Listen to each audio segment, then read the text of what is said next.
Grand Matin Sud Radio, 7h-9h, Jean-Jacques Bourdin. Maxime Liédo, bonjour. Bonjour Jean-Jacques, bonjour Maxime. Comme Jean-François Kelly qui est avec nous, vous avez suivi les débats à l'Assemblée nationale. Vous êtes courageux tous les deux. Moi j'ai renoncé depuis un moment. Hier, vote du budget à l'Assemblée nationale. La partie recettes a été largement rejetée par les députés.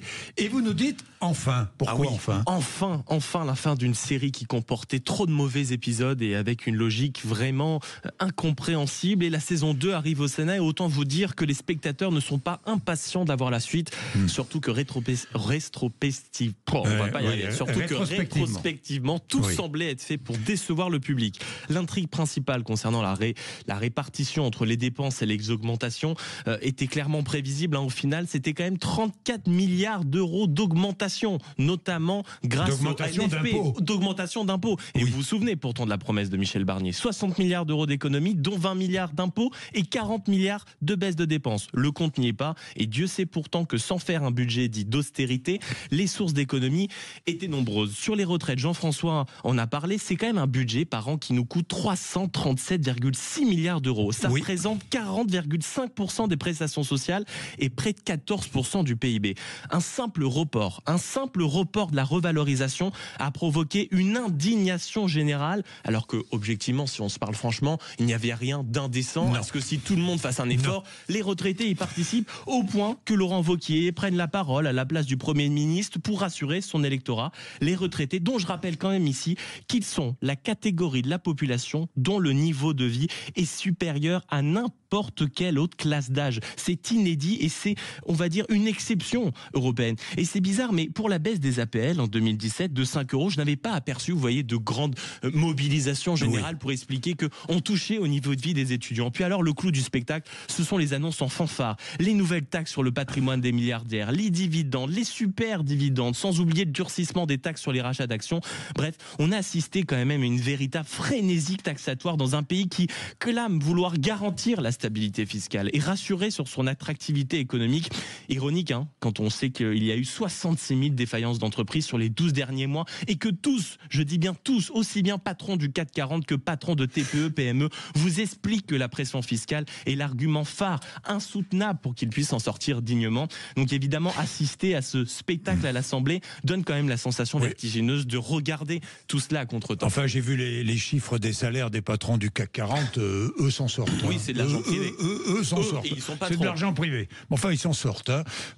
J'ai regardé, je crois que c'est combien 47 millions d'euros par an pour Bernard Charlet. Oui, 48, oui, disait un peu d'argent de poche, c'est interdit, 48 Jean-Jacques. millions, oui, non, c'est pas interdit. Mais enfin bon, vous dites que le cirque, en plus d'être économique, était politique. Oui, ce cirque aurait pu être drôle si l'avenir de notre pays n'était pas en jeu. On a vu des comportements gênants, des postures aberrantes, les postes clés, par exemple, de l'Assemblée nationale, distribués à gauche en plein milieu de ces débats, non par choix stratégique ou par simple, on va dire, répartition démocratique, mais parce que le socle commun est bien trop occupé à gérer ces guerres d'ego. Quand déjà, vous ne préservez pas vos intérêts, comment voulez-vous croire que eux sont aptes à protéger les vôtres? D'anciens ministres donnent la leçon aux nouveaux comme si eux-mêmes n'étaient pas responsables du bilan économique désastreux qu'ils laissent derrière eux. Et les anciens en profitent pour revenir sous les projecteurs avec des idées dites révolutionnaires. Rappelez-vous Gérald Darmanin, soudain réformateur, qui remet les 35 heures sur le devant de la scène. Dommage. Si seulement un cerveau aussi brillant avait été notamment au compte public. Et que dire des bancs vides aussi à l'Assemblée nationale pendant ces semaines avec un absentéisme quand même à 87% lors de votes cruciaux. On se demande où sont les élus de la majorité qui s'indignent ensuite de la catastrophe fiscale à venir. François Hollande, par exemple, pendant 20 jours, qui a brillé par son absence avant de se rappeler qu'il était député, pas seulement ancien président. Bref, le rejet des élites aujourd'hui est quand même beaucoup plus qu'évident. On assiste impuissant à un spectacle où ces dirigeants semblent déconnectés des urgences du quotidien et le désagréable ressenti que la solution ne peut jamais venir de la classe politique.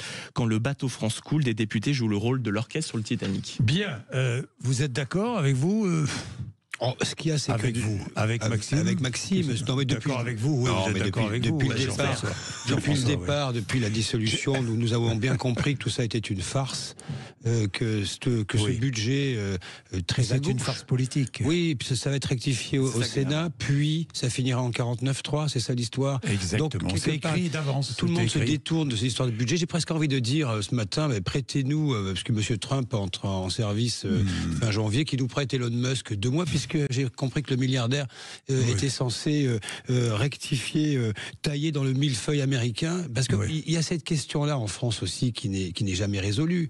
Quand il est question de faire réduire la masse administrative, les agences inutiles, il y en a qui sont fort utiles dans ce pays, il faut les conserver précieusement, mais d'autres non.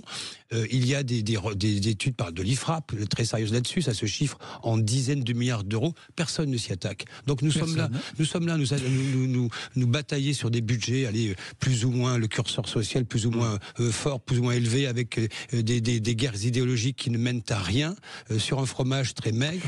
Et il y a des parts de marché à chercher ailleurs. Personne ne fait l'effort. Personne ne s'y attaque, parce que la France est conservatrice. Voilà. Que nous adorons, ces agences, et puis que ça permet de replacer. Mais à gauche comme à droite. Ça permet de replacer du recassage. Surtout, des copains, des amis, évidemment. Mais alors le fait que ce soit lié à une France conservatrice qui adore ça, je pense surtout qu'il y en a plein qu'on ne connaît pas. Je veux dire, pardon, le CESE, on l'a découvert en plein milieu de l'été quand l'option Thierry Baudet pour être Premier ministre a été évoquée. Et dans ce que vous dites, si vous voulez, la sensation que tout est écrit d'avance, c'est ça qui est dramatique. C'est-à-dire qu'on passe notre temps à dire qu'on va consulter les Français. Donc quand on leur demande pas de remplir des cahiers de doléances, on leur demande, on va dire, de voter. Quand ils votent, même là, on se débrouille pour que leur avis ne soit pas écouté. Et on se retrouve avec un budget, si vous voulez, où peu importe pour qui vous votez, peu importe les évolutions, c'est le même résultat. Mais le budget ne pouvait pas être adopté puisqu'il n'y a pas de majorité à l'Assemblée nationale. C'était clair. Oui, mais il pouvait avoir une responsabilité politique. Or, pardon, mais voir les anciens ministres, quels qu'ils soient, de n'importe quel bord, venir expliquer que la France est dans un état qu'ils sont, qu'on le veuille ou non, totalement provoqué. Et avoir, si vous voulez, un tel cirque, on va en parler après dans notre débat, mais avoir un tel cirque avec la sensation qu'en fait les ministres sont dans une situation où ils ne peuvent que commenter ce qui se passe et on va dire, proposer des choses et être force d'action, ça c'est vraiment une image qui m'a interpellé. François Ruffin sera avec moi tout à l'heure de 8h30 à 9h. J'ai hâte d'entendre ce qu'il nous dit là-dessus. Il est 8h20 tout de suite.